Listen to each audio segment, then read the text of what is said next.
Have you ever really stopped to think about how incredibly complex a supposedly simple word can be?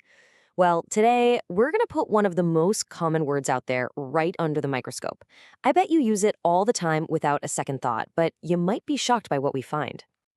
So let me ask you this. How simple is a simple word, really? When you hear one, does your brain just automatically lock on to the first meaning it can think of? Or does it kind of cycle through all the possibilities? We're about to put that idea to the test. And this is our word for today, crack. Seems simple enough, right? It's short, it's easy to say, you can picture what it means. Or can you? Because this one little word is actually going to be our guide through a much, much bigger idea about language itself. Now, here's where things get really interesting. Our source for this, the Simple English Wiktionary, gives us this amazing clue. It tells us that crack is on something called the Basic English 850 list. And trust me, that's a huge deal, because that entire list is an experiment in radical, hardcore simplicity.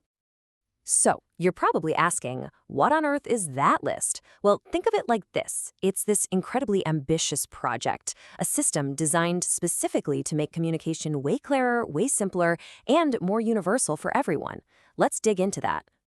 The key is that number right there, 850. Just 850 words, that's it. I mean, think about it. Out of the hundreds of thousands of words we have in English, the idea was that you could say pretty much anything you ever needed to with just this core set. So here's the backstory. It was created by a linguist, Charles K. Ogden, way back in the day. And his goal, wow, it was massive. He wanted to build a simple, international second language to help people from all over the world communicate. But here's the brilliant part. It wasn't just about using fewer words. It was about using the right words, the ones that wouldn't cause confusion. And that brings us full circle, right back to our word.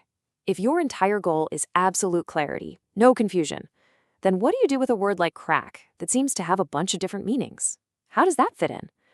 Well, let's see how the Simple English Wiktionary handles it, starting with crack as an action. Okay, so first up, the verb, the action word.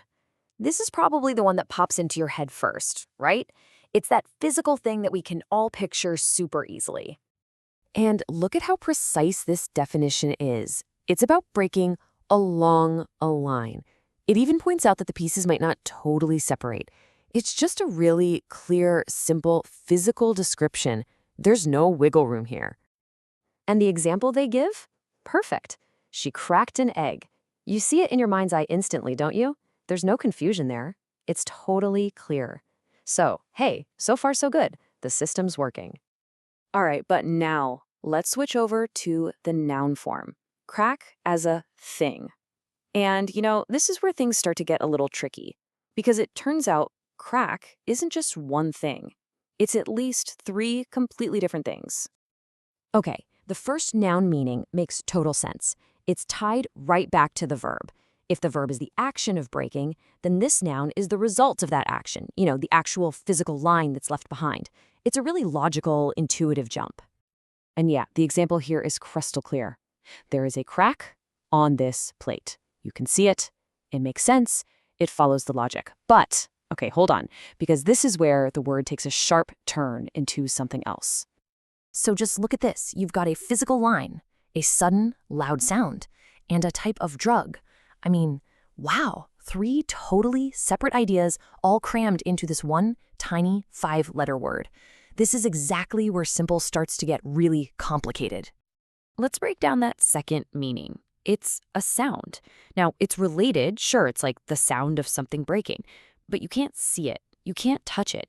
It's a totally different sense, right? It's taking the original idea and making it abstract. And what a powerful example, the crack of thunder.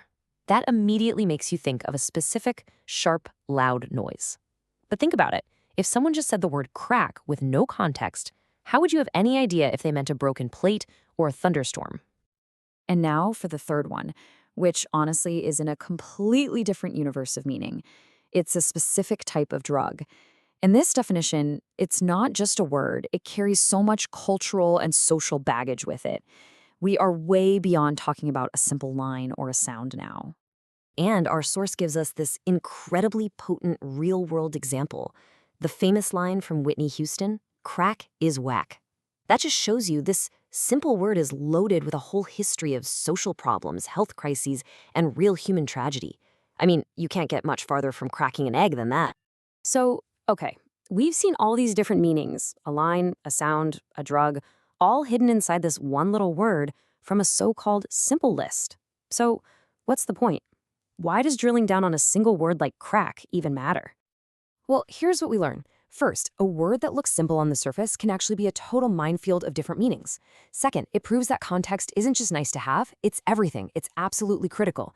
And that right there is exactly why things like the basic English list exist, to try and perform surgery on the language to cut out all that potential for getting it wrong. And that's really the bottom line, isn't it?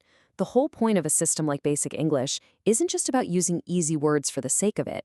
It's about making sure that when you talk, the person listening understands exactly what you mean, whether you're talking about a plate, a storm, or something else entirely. It's like building a solid bridge of understanding, one that won't fall apart because of a confusing word. So, I'll leave you with this to chew on. After seeing all the hidden faces of the word crack, what other simple words are you using every single day without a second thought? What other words might be carrying around all this extra meaning you've never even considered? It's a pretty fascinating puzzle when you start to think about it. Thanks for tuning in.